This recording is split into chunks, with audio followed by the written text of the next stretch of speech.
Ever seen advertisements for healthy hair? How healthy is yours? How would you know? How can you tell? Well, oddly enough, healthy hair will stretch to 20% of its own length, at least. That's about a fifth as long again as it starts. And that's one good check. So I've got a piece of hair here, which we've pulled from somebody in the studio. There it is, just an ordinary hair. And I'm going to try stretching it between my fingers and my thumbs.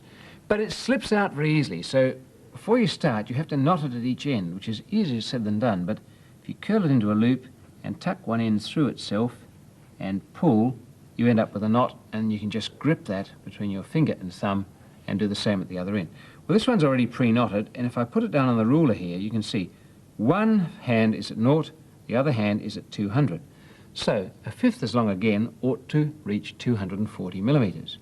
Well, let's see. We start here, 200, go out to 210, 220, 230, pretty good, 240, and it busts there. So we'll say it's just healthy.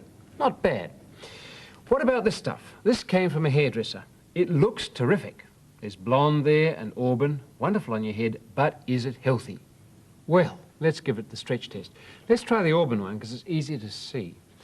If you just pull one thread out of there, once again, knot it at both ends, and I've already done that. So we start off with a hair that's knotted here. I'll just get a grip on that there, put it on naught.